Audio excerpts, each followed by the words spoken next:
Hey, what's going on, everybody? This is Pastor Shay, aka Chaplain G, coming at you with another word of encouragement for today. Man, it's still Holy Week, and today is Friday. You might be asking yourself, why am I wearing purple?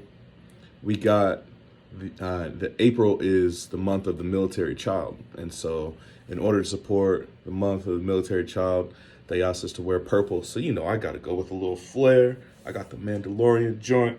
You see, he got a Clemson Paul in the joint. Y'all know how we do. Anyway, still Holy Week. Today is Friday. Today is it's probably one of the heaviest days in Christendom, and so today is the day when we commemorate when Jesus was put to death. Let me ask y'all this. You ever had a bad day? I mean, just like nothing seems to be going right at all. Like everything about the day is just bad. I kind of had one of those days lightweight yesterday. Man, I woke up, my throat felt all closed up. I just couldn't, it felt like I couldn't get any air through. And so that was awesome, right? Not to mention our 3-year-old got into bed with us in the middle of the night, and he's a kicker. So, my back feels all bruised. I get up, my oldest son, he's not dressed for school. And he's like, well, I don't want to go to school. And I don't like you for making me go to school. So I'm doing with that. I got into a fight with some friends. Not a fight, but we kind of had a lightweight falling out. So yesterday was just, and my throat didn't feel good yesterday. Yesterday, it just felt like a bad day. You ever had a day like that where it's just bad from just start to finish? You're just emotional, bunch of stuff happens. You have fallen out with family and friends. It happens. And man, let me tell you about Jesus's probably worst day ever. This is today what we're commemorating. This dude, probably about 3 or so in the morning. I don't know what time it was. It was the middle of the night. But this dude is he's in front of this Jewish council, these church folk at 3 in the morning holding this bogus trial. And they're putting him through the ringer, man. Like they're smacking him in the face. They're accusing him of all kind of stuff. They're beating him. They're spitting on him. All kind of stuff, right? Like yelling at him, yelling all kind of pejoratives at him. And he's enduring it. He's just like, okay, I'm going to just take it. They go from there. He goes before the Roman governor. Roman governor's like, I don't know what y'all want me to do. This dude ain't do nothing wrong. Like, take him somewhere else. So they take him to this governor type, King Herod, called himself a king.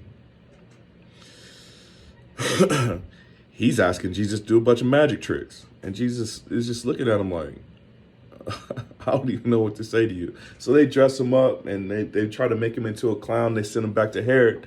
Herod puts him before the people.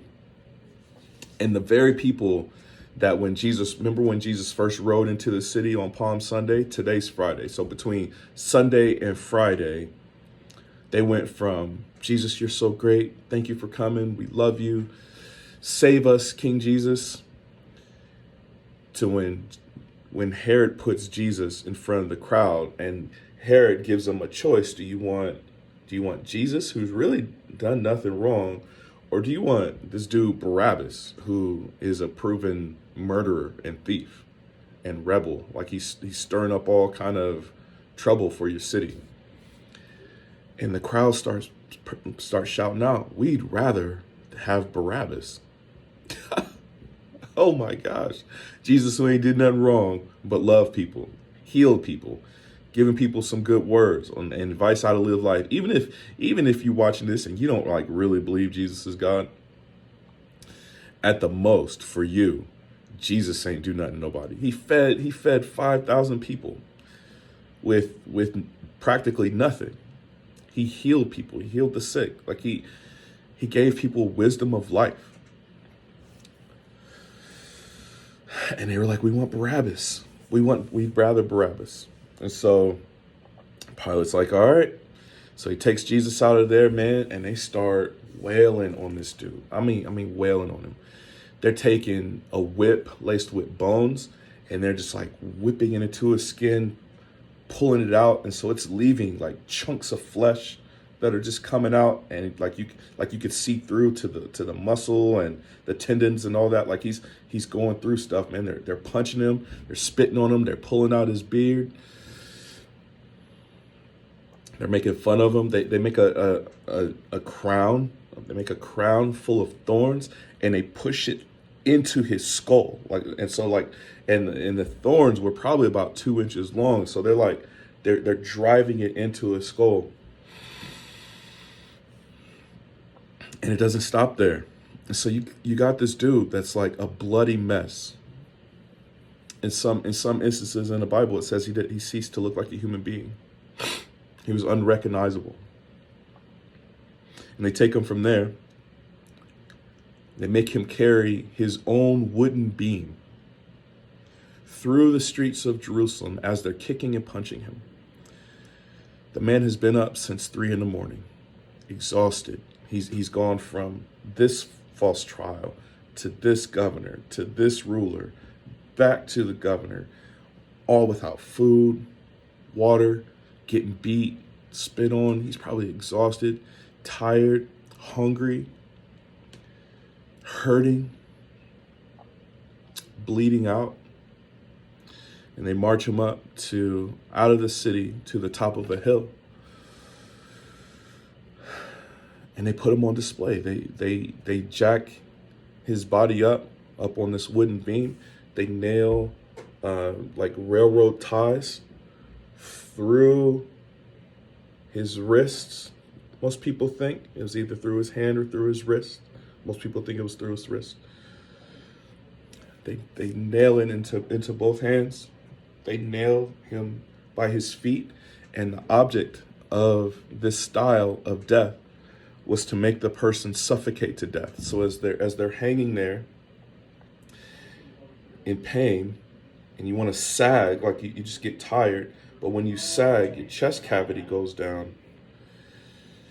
So the goal is to get to the point where you can no longer bring yourself up to breathe. That was the matter of crucifixion. This he endures until noonish. Till noonish to 3 in the afternoon. All day, he's going through this. That is a bad day. That's a bad day. But here's the good news for you. Here's the best news of all. Jesus endured that bad day, that bad, terrible, horrible day, so that you could be freed up to enjoy a relationship with God. There's something that happens when we walk through this life. I don't know if you know this, but you do bad stuff every now and then. If you're anything like me, you do bad stuff every day. The bad news is that stuff starts to rack up, and you get more and more in debt. And who you're in debt to is actually the creator of all things. And so the debt is astronomical. Every day you walk through life, if it's not you doing something wrong, it's just that you didn't do it the way you're supposed to. And sometimes not even that. Sometimes it's just you're not living a life the way you were supposed to be living it. And it's just, some of that is just unintentional debt. So you got the debt that you're racking up unintentionally. You got the debt that you're racking up and you know you're racking it up. And it's just racking up debt. And then when you have that debt against the king of everything, one day there's going to be a payday. Every bank, every loan officer always knows that there has to be a payday eventually. You can't just continue to take out debt and not expect to pay it back. And God knew that. God knew that a day was coming when God's people were going to have to pay back that debt. And the debt is so astronomical, there's no way to pay it back. It's like reneging on a loan, you got to go to jail. And jail for eternity is a place of separation from God. So Jesus comes and he says, I'm gonna endure the debt on their behalf. I'm gonna take on the debt so that they don't have to pay it back, so that they can actually just enjoy God's presence for eternity. It takes a bad day and it makes it a good day. And it's why the church now commemorates this day as Good Friday. It's the day when our debts were paid, fully paid. All of the debt we incurred in the past, all of the debt we can incur in the future was all paid on Good Friday. And it clears us up to have this direct relationship with God, with our advocate being the person that can relate to us best. That's the purpose of Good Friday. That's the reason why people celebrate it all over the world. Easter is coming, so tomorrow, Saturday, you guys won't see a post for Saturday. It's because most people think that Jesus was in the grave and he wasn't doing much. I got a different take. I think Jesus continued to work, and I don't think he rested until he went and sat down at the right hand of the Father.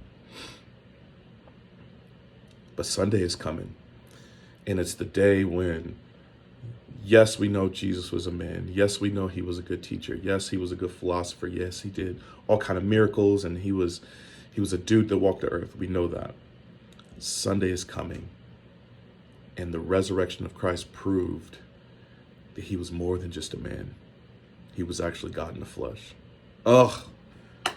This is a good week, man. And I hope you guys enjoy your Friday. I hope you enjoy your Saturday of rest. I hope Easter Sunday comes. And even if you don't believe in Jesus, I hope it's a good day for you. I hope the spirit that is moving among God's people throughout the whole world, that you find it infectious and you just have a good day. For those of you who are Christians and do celebrate Easter, maybe you only go to church twice a year, and Easter Sunday is your gig when you go to church. I hope the Spirit of God moves on you in such a way that Easter Sunday and Christmas Sunday is just not enough, and you desire to go even more. Either way, I love y'all. I hope y'all doing good, man. This was a little bit longer of a video, but man, this Easter season is so important, and I hope you all are doing well. As usual, if you want to chop it up about any of this stuff, you want to see where I'm talking about it in the Bible, yo, just hit me up. We could chop it up. We could do any of that. Please, please, please, please like, share, comment, subscribe. That subscription is really important, man, so that more people can see these videos and more people can be blessed by them. But I love y'all. I hope y'all doing good, and I'll see y'all next time. Grace and peace.